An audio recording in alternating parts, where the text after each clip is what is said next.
Fala, nação rubro-negra, mais um vídeo aqui no canal. Vamos analisar aí os jornalistas falando sobre o Flamengo. Flamengo se preparando para domingo no Maracanã enfrentar o Corinthians pelo Brasileirão. Viramos a chave aí desse 0 a 0 contra a LDU. Vamos assistir agora o que os jornalistas estão falando sobre essa preparação aí contra o Corinthians aí. Bora reagir a esse vídeo aí. Atenção, domingo tem Flamengo e Corinthians ao vivo na Globo, transmissão especial, homenagem aos 60 anos da Globo. 3h10 da tarde começa o Bora pro Jogo e às 4 a bola rola. Falar com o Bruno Cortes, informações do Flamengo para esse jogo pra gente. Tudo bem, Bruno?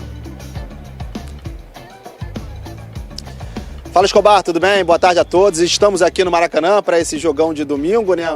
Um Flamengo que deve ver o Maracanã de novo cheio, algo que não vem acontecendo nas últimas partidas por aqui pelo Brasileiro, né? Mais de 40 mil ingressos já foram vendidos, então temos uma expectativa de 60 mil torcedores para esse clássico aí do futebol brasileiro.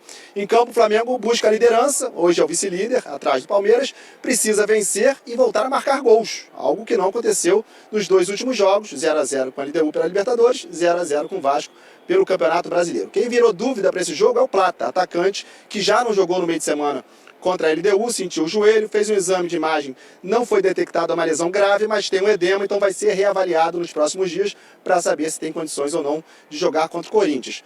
De resto, o Felipe Luiz deve ter quase todo mundo à disposição, inclusive jogadores como o De La Cruz, que não viajaram para Quito, foram preservados, então o De La Cruz é um que vai para o jogo contra o Corinthians. Beleza, Escobar? Um abraço. Vamos lá, ó. O Flamengo volta aos treinos hoje para se preparar para enfrentar o Corinthians no Brasileirão e deve ter retornos importantes para essa partida. A gente vê na reportagem na volta, Vene comenta.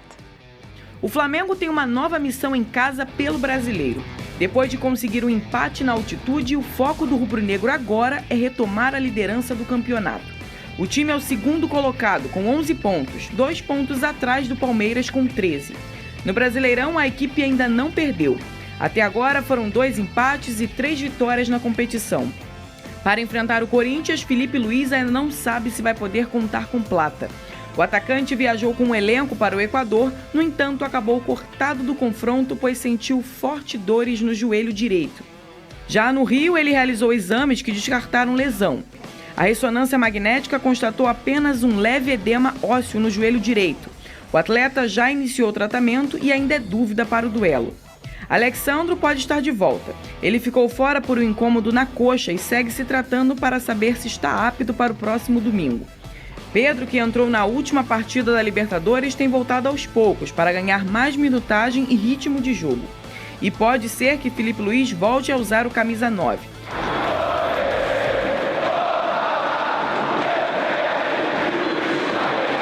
Já que nos últimos 2 duelos, o Flamengo saiu de campo sem conseguir fazer gols. E a pontaria dos atletas tem ligado o alerta para o treinador, que não quer desperdiçar pontos, principalmente em casa. A equipe volta aos treinos hoje para ir com força máxima contra o Corinthians no Maracanã. O Cris, pra quem não sabe, dá uma regressiva pra gente aqui no microfone, né? 3, 2, pra gente saber que a gente tá voltando. Daqui a pouco é você, hein, Cris? Você já fez a tatuagem do Nonato na nuca, não? Deu muito tempo. Tá, ele já tá. Desde 2022, né? E A do 22. Thiago Santos, você fez também? Para. Aí tá vendo, Cris, como ele irrita as pessoas? Tá vendo como ele Não, irrita? mas faz a do Renato. O Renato merece. Ô, Veneca... Renato Gaúcho Nonato, merece. né? É Nonato. Gaúcho merece. Porque ontem o negócio foi feio, mano. É. Tem que dar graças a Deus. que Graças o ao achou aquele Nonato. chute ali. Ó, se o Renato vencer o Botafogo no final de semana, vocês vão ter que aturar a coletiva dele. Tá? Ah, meu Deus do A céu. estratégia Quem sabe estuda. A estratégia Quem sabe dele- fica na praia. A estratégia dele pode ter sido resultadista agora. Um desempenho, meu Deus do céu. Ô, Vene Casagrande, vamos começar, quer falar de quem? Do Plata primeiro? Tem informações? Olha, eu acho que a gente pode começar falando do Plata porque eu considero uma boa informação, porque existia uma boa notícia, no caso, né, para a torcida do Botafogo e também para o técnico Felipe Luiz. É Flamengo. Existia... desculpa, eu falei Botafogo, Falou. perdão. Torcida do Flamengo, perdão, é que a gente estava falando de Botafogo. Obrigado Vai, por me Benê. corrigir.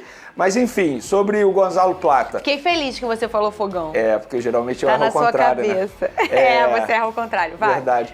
Mas sobre o Gonzalo Plata, ele foi ausente aí no último jogo, né, por conta de problema no joelho. Aí existe aquela expectativa de o que seria, se fosse algo grave, qual seria a lesão. Ele fez a ressonância magnética e não deu nada. Ou seja, o prazo de retorno dele vai depender das dores, porque ele continua sentindo dor no local. As dores diminuíram bastante em relação à véspera do jogo, tanto é que ele mesmo mencionou isso, que ele fez teste de força na academia e não conseguiu fazer o teste de força e por isso ele não foi a campo. Então, existe a boa notícia. Qual é? Não tem lesão e ele pode ficar à disposição para o jogo já de domingo no Maracanã contra o Corinthians. É uma baita notícia. E se ele ficar ausente nesse jogo? No outro jogo ele já fica à disposição, não é nada muito grave, porque as dores já estão diminuindo. E também existe a expectativa do Alexandro. Hoje à tarde, a gente vai saber se o Alexandro vai treinar com o grupo ou não. Ele vai fazer um teste ali com a fisioterapia e se der tudo certo, ele treina com o grupo e aí já começa o processo dele de retorno, que eu considero um baita jogador hoje, titular absoluto. E repito o que eu falei aqui em outros momentos. Quando o Alexandro não está, a discrepância técnica cai bastante. Embora o Ayrton Lucas até tenha jogado melhor do que anteriormente, mas, eu repito, a diferença é muito grande. O Alexandro joga muita bola, sou muito fã do futebol dele. E ele agrega demais, tanto na parte defensiva, também quanto na parte ofensiva. Então, é um jogador que faz muita falta. Então é isso, são boas notícias para o torcedor do Flamengo. E vai ter casa cheia. Acho que finalmente a gente vai ter aí um Maracanã com quase 60 mil pessoas presentes, porque mais de 45 mil ingressos já foram vendidos. Então, um Flamengo e Corinthians com uma casa bem cheia no Maracanã, algo que a gente não via vendo aí nos últimos jogos do Flamengo. Não vamos nem... Eu quero falar do Jorginho com você, mas esse é um debate que tem acontecido muito vivo no futebol, nos programas esportivos, em relação a esse fenômeno que tem acontecido nessa temporada nas arquibancadas de todo o Brasil, né, meninos? É a questão das arquibancadas mais vazias. A gente está vendo jogos e times que realmente colocavam sempre casa cheia, e aí a gente só trabalha com o Corinthians sendo um caso à parte, porque o Corinthians segue enchendo sempre a sua arena, mas a gente está vendo jogos com arquibancadas muito vazias. Mas a gente também não pode nunca descolar o futebol da nossa questão de sociedade, como sociedade, né? Todos passamos agora por um momento em que, né, as coisas estão um pouco difíceis e, obviamente, isso reverbera nas arquibancadas de todo o Brasil. Você vai fazer um lazer hoje com a sua família, se sua família tiver um filho ou se tiver só a tua mulher, enfim. Você vai numa arquibancada, você vai comer uma pipoca, você vai tomar uma cerveja, você vai pagar o ingresso. Então, aí fica caro, né? Então, acaba sendo um lazer caro. O futebol está dentro e completamente inserido dentro da nossa sociedade, então acho que essa nossa situação, obviamente, vai respingar também no nosso produto do futebol. Mas, Pedrosa, ele falando do Alexandro, que é um cara de seleção brasileira, né? Ele é um cara completo e, obviamente, esse tipo de jogador vai sempre fazer a diferença em qualquer time.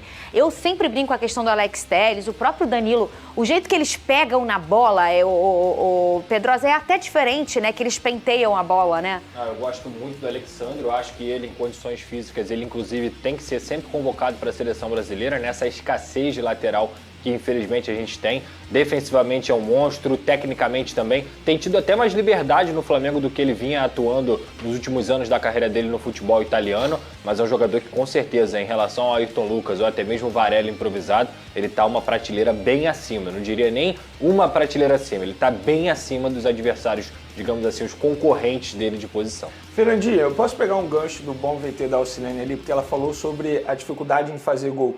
E ontem eu estava conversando com uma pessoa do Flamengo sobre o porquê o Flamengo não finaliza tanto. Espera tanto para chegar perto do gol e finalizar. E isso é um pedido do técnico Felipe Luiz, porque eles estudam e trabalham isso. Eles entendem que se o Flamengo ficar arriscando muito, tentando muito chute, a chance de ser pego em contra-ataque é muito grande, porque o Flamengo envolve muitos jogadores na parte ofensiva quando está atacando. Então é algo estudado por eles. É por isso que o Flamengo, entre aspas, finaliza pouco, na opinião dos torcedores, e de fato finaliza mesmo.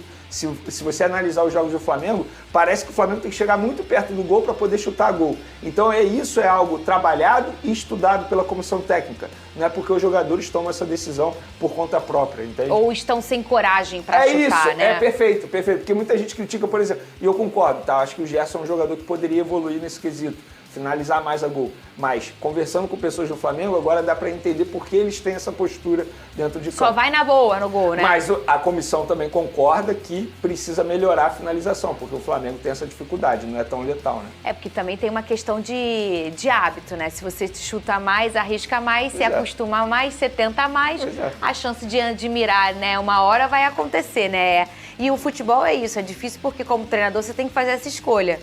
beleza, eu vou começar a tentar mais. E se eu começar a tomar mais contra-ataque? Se eu começar a ficar mais exposto? Ou seja, é uma estratégia da comissão técnica isso. Ô, Vene Casagrande, e sobre o Jorginho? O que aconteceu com o Jorginho?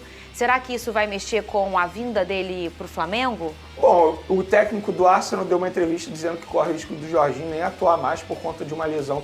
Assim, óbvio, não tem nada assinado, mas pelo que eu converso com as pessoas do Flamengo, não é nem se o Jorginho vai pro Flamengo, é quando chega ao Flamengo. Porque o Flamengo deseja tê-lo para o Super Mundial.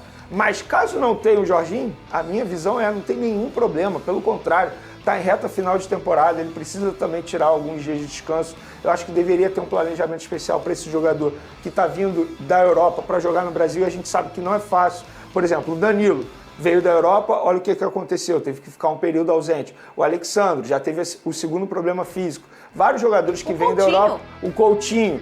Mas o Coutinho também já é um caso antigo também, né? Porque mas veio mesmo de lá. assim, até você se ajustar... O Felipe Anderson no Palmeiras é um bom exemplo verdade. também. Então os jogadores eles têm dificuldade de se adaptar. Eu teria um planejamento especial para esse atleta, caso ele não possa jogar o Super Mundial. Mas, na minha visão, entendimento de bastidores, pelo que eu converso com pessoas do Flamengo, não é nem se o Jorginho vem ou não. E o tempo de contrato dele vai ser de 3 anos, até o meio de 2028. É quando ele chega ao Flamengo. E a pergunta também neste programa, Vene Casagrande, se ele chegar para jogar o Super Mundial, ele é titular? Já chega como titular? Não. Pedrosa, fala comigo, o que você acha? Que o Flamengo já está bem montadinho, né? A gente pensa que o Pedro voltando, obviamente, naturalmente, o Pedro vai ser um titular, assim que tiver condições plenas físicas. E aí? Depende dessa questão da lesão, né? Se ele realmente vai estar... Então vamos fingir aqui, vamos fingir que ele vem voando. E aí? Aí, naturalmente, eu acho que ele vai ser titular. Eu acho que em algum momento ele vai ser titular, até porque vão ser jogos onde o Flamengo vai enfrentar as melhores equipes do mundo. Inclusive uma equipe que ele já jogou, que é o Chelsea, que ele é ídolo lá, inclusive.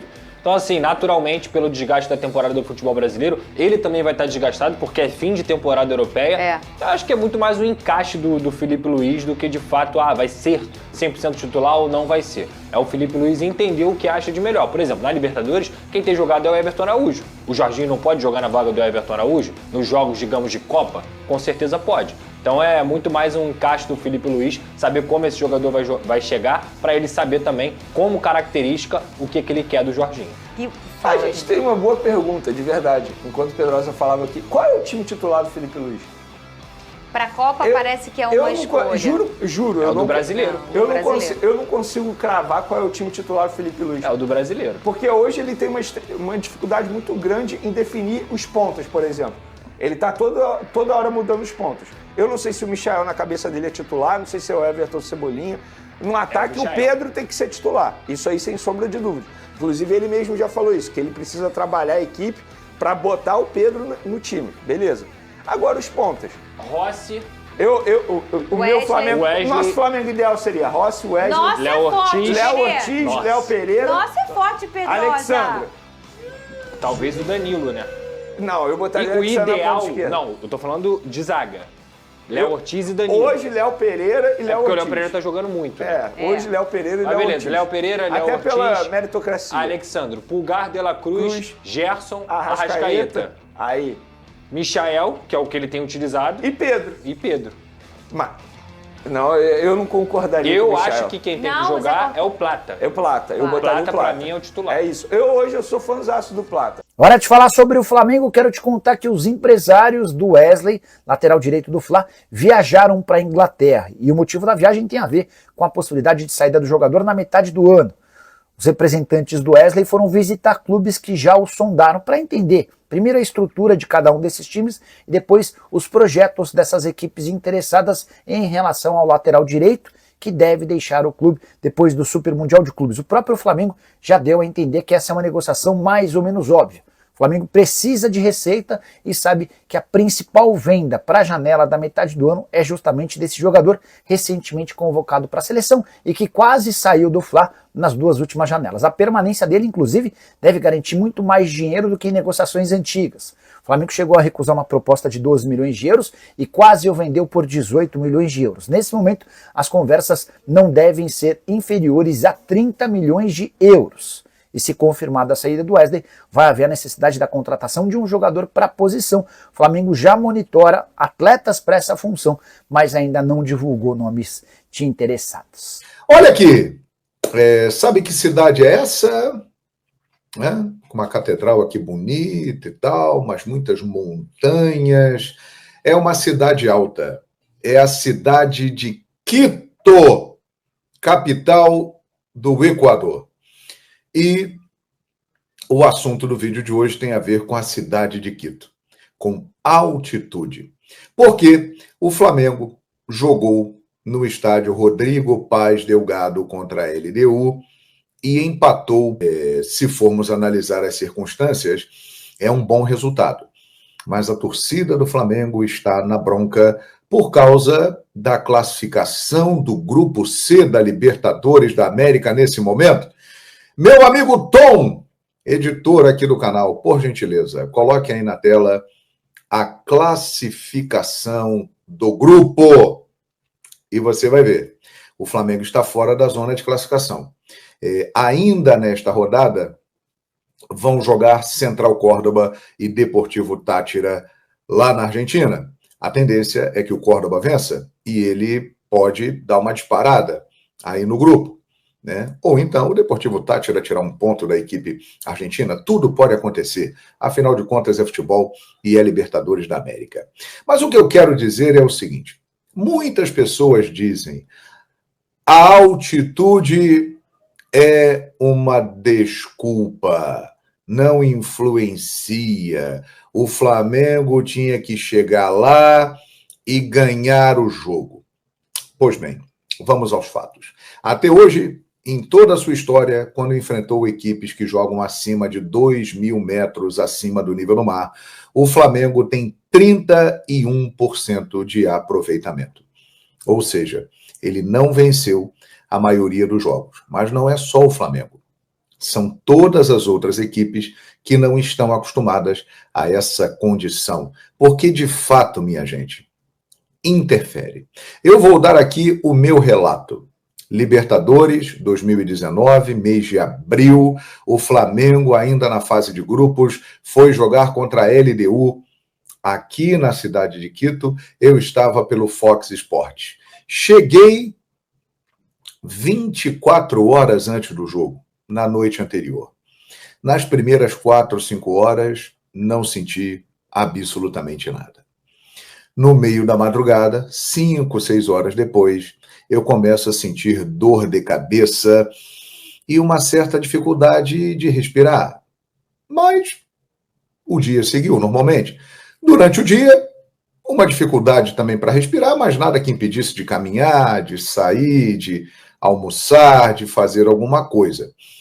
Chegamos ao estádio para a transmissão da partida por volta de 5 da tarde.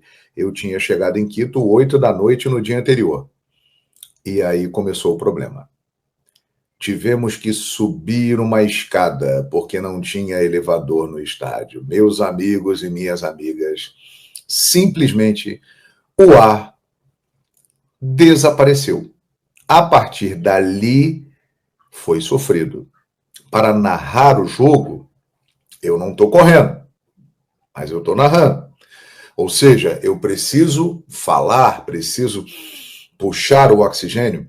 A sensação era a seguinte, puxava o ar e ele não vinha. Se você pegar o VT desse jogo, eu vou estar narrando.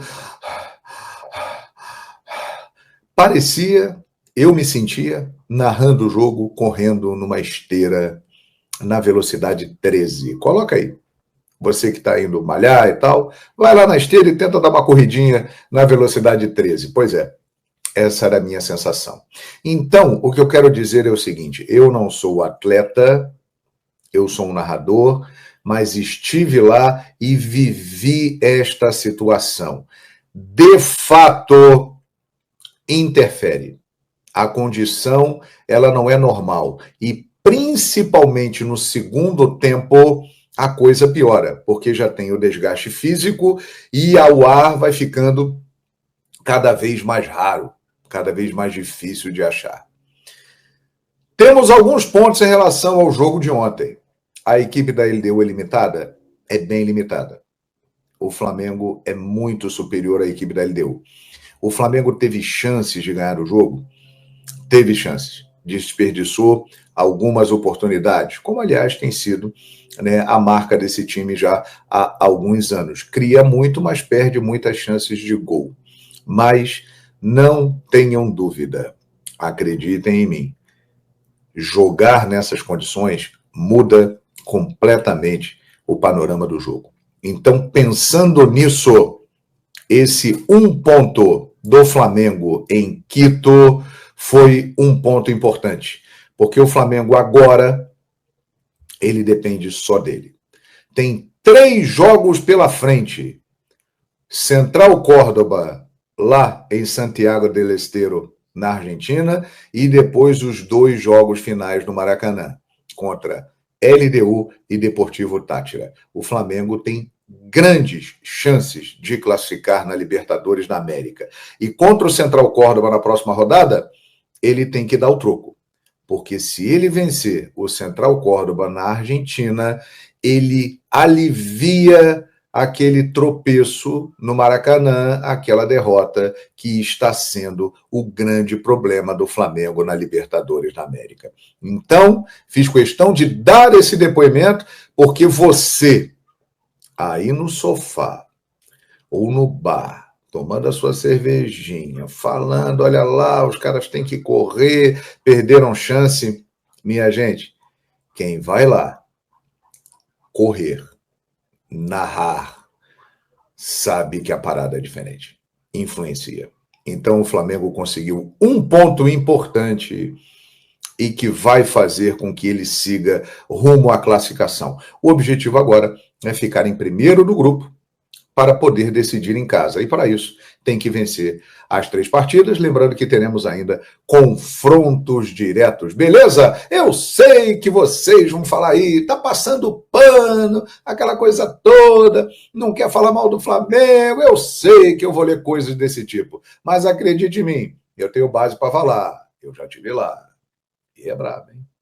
Convido você, vai lá em Quito, vai lá e tenta dar uma trotada ou subir uma escada. Depois a gente conversa. Tá bom? Grande abraço, obrigado pela moral no canal Fala João Guilherme. Se inscreva, me siga nas redes sociais e estamos juntos sempre. E é isso, nação. Essas são as notícias de hoje do Flamengo. Domingo contra o Corinthians. Qual é o seu palpite? Deixa nos comentários aí qual cidade que você está falando. Quanto você acha que vai ser esse jogo, se você concorda com a preparação aí do Flamengo, e tamo junto aí, isso aqui é Flamengo.